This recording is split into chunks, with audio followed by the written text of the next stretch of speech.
Hello. Ẹ̀yin èèyàn mi, a kú dédé àsìkò yìí o. Ẹ kú gbádùn, ẹ kú iṣẹ́ ìní o. Bẹ́ẹ̀ ni, Ọlọ́run á fi iṣẹ́ yàn wá. In Jesus name. Ṣé mọ nǹkan tó ṣẹlẹ̀ tá gbọ́ lénìí? Wọ́n ní àwọn ẹ̀gbọ́n kábíyèsí, bóyá inú àwọn àbúrò ẹ̀ wà nínú ẹ̀, bóyá inú àwọn ẹ̀gbọ́n ẹ̀ ṣàṣàrí pé ẹ̀gbọ́n yẹn tó ga tó dúdú tó jọ kábíyèsí yẹn, wọn àti kábíyèsí jọra. Mo ṣàlérò pé òun lẹ̀gbọ́n kábíyèsí. Obìnrin, wọ́n wá sí ààfin. Wọ́n ní wọ́n ní parọ́pò. Wọ́n ní parọ́pò, ìyẹn bàbá wọn. Wọ́n ló bloody full wọn gan lénìí. Pé kí ló dé? Kí lẹ̀ ń wá káàkiri tí ilé yín ò gbà yín? Ẹ dẹ̀ máa wá sí ààfin láì ṣe pé ẹ nílé tí ẹ wà nílò, gbogbo yín pátá lẹ wà nílò ọkọ. Ẹ wá máa poke nose mọ́ àbúrò yín ní ààfin.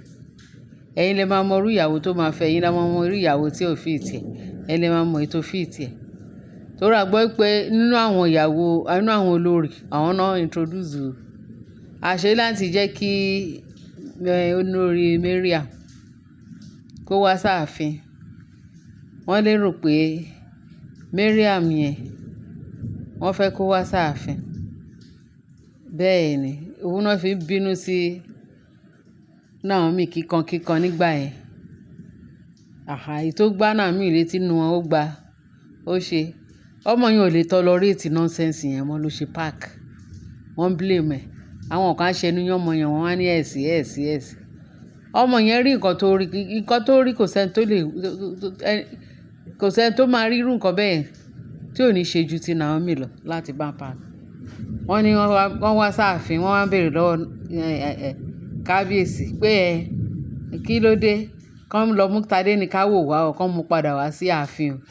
Torí àwọn ò mọ nǹkan tí kábíyèsí ń wò sí Naomi tí ò jẹ́ kí Naomi ò fẹ́ wá, ṣe bá dẹ̀ mú Tádéníkáwò padà sínú ààfin kán máa tọ́jú ẹ̀. Ṣé kábíyèsí ò lè tọ́jú kíní ni? Kò lè tọ́jú Tádéníkáwò ni. Tádéníkáwò yẹn jà wọ́n lójú o. Àwọn ò fẹ́ kí ọmọ yẹn lọ kọ́ ẹ̀kọ́ ọ̀tá o. Ó gbọ́dọ̀ wá kẹ́kọ̀ọ́ ní ààfin o. Ọmọ bá gbọ́dọ̀ jókòó sí ilé bàbá ẹ̀ o. Ìgbádàkodo. Wọ́n ròyìn bí kábíyèsí ṣe fún wọn tán. Pé ojú òun ti là o. Irú gbogbo ìtẹ́ṣí òun lọ́nà lákọ̀ọ́kọ́. Tẹ́ fi jẹ́ kí ọmọ yẹn kó kúrò láàfin. Ẹ má rò pé ìyẹn lẹ tún máa ń ṣe lọ́tẹ̀ yìí o. Òun àti àjọ máa wọ ṣòkòtò kan náà. Ẹ gba ilé ọkọ yín lọ. Kí ló dé? Wọ́n bí Ṣóyin mẹ́ja ni. Ẹ fi Naomi sílẹ̀. Ẹ fi ọmọ ọlọ́mọ sílẹ̀. Ṣẹ́yìn lẹ fẹ́ bá òun tọ́ Tádéníkáwò. Tádéníkáwò ṣẹ́yìn lẹ tọ́ títí tó fi dé stage ẹ̀ ṣẹ̀ṣẹ̀ fẹ́ mọ̀ pé Tádéníkáwò yẹ kó dúró sáàfin. Ẹ̀yin ni máa fún Tádéníkáwò ní gbogbo máa bá mi tọ́jú Tádéníkáwò nítorí kíni? Àwọn ọmọ tí yẹn lọ tọ́ àwọn ọmọ tí yẹn fi Tádéníkáwò lẹ̀. Ẹni kan mú wá fún mi. Naomi àti ọmọ ẹ̀ wọ́n padà bọ̀ ní life. Bí Tádéníkáwò ń wọnú ààfin, Naomi náà òun náà máa tẹ̀lé. Ó máa mú ọmọ ẹ̀ náà wá sáàfin. Wọ́n ní ẹ wá wo bàbá parọ́pò. Àwọn náà ṣe. Bàbá yẹn wọ̀nà àwọn ọmọ ẹ̀ pé kán má wulẹ̀ tó wá sáàfin yẹn láti wá máa ṣi kábíyèsí lọ́nà. Ṣé nǹkan tó wọ́n rán yín ni?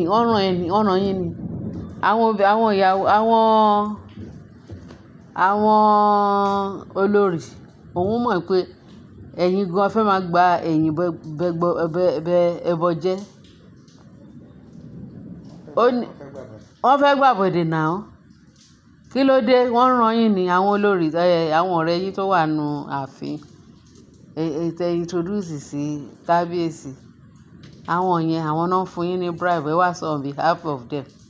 because wọ́n ti wá fẹjọ́ sùn pé gbogbo yín pátápátá ibì kan náà ni gbogbo yín máa wọ́ sí.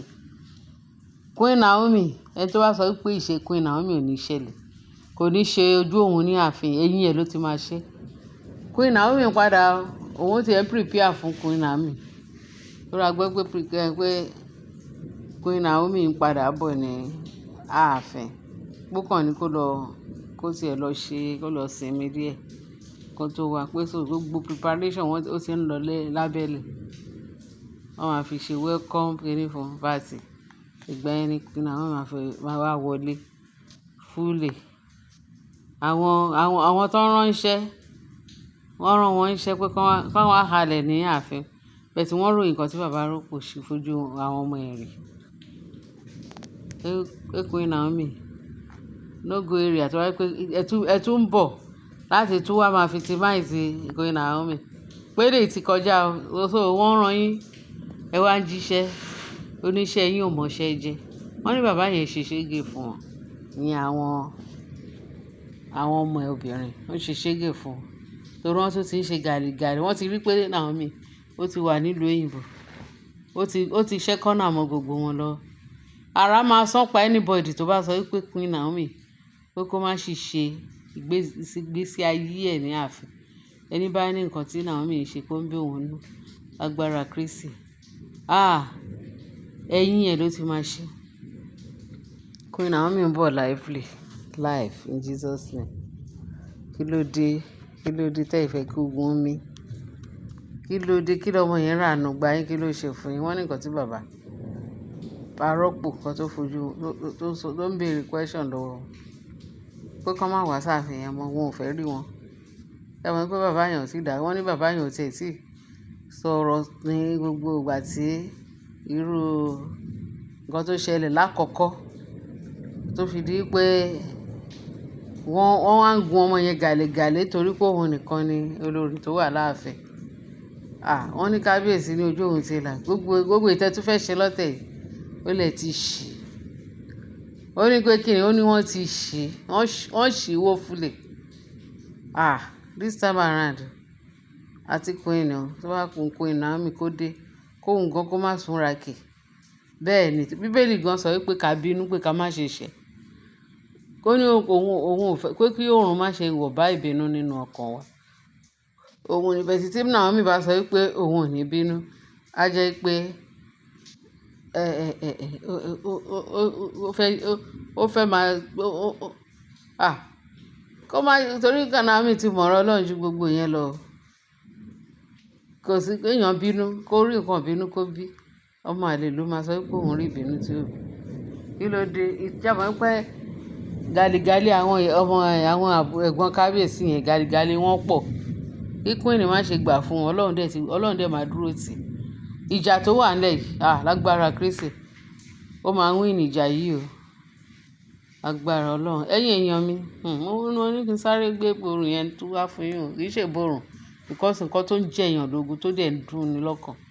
Òun ni àwọn sister kábíyèsí wa fẹ́ máa try. Wọ́n fẹ́ máa gba ẹ̀yìn gbẹbọjá àbí báwo náà ṣe máa ń sọ. Kí ló dé? Wọ́n rán yín níṣẹ́. Àwọn olórí yẹn ló rán. Wọ́n ti fún wọn bribe. Ìyẹn sọ wípé wọ́n ló lówó gà. Ọmọ ìgbìrà yẹn wọ́n ló lówó. Níbo ló ti rówó? Ó lóun fẹ́ ra jet. Àwọn báǹkì wọ́n le lebélebé pé wọ̀kẹ̀. Owó ẹ̀yẹn kábíyèsí máa bẹ́ẹ̀ ṣe sí wẹ́wẹ́ ni.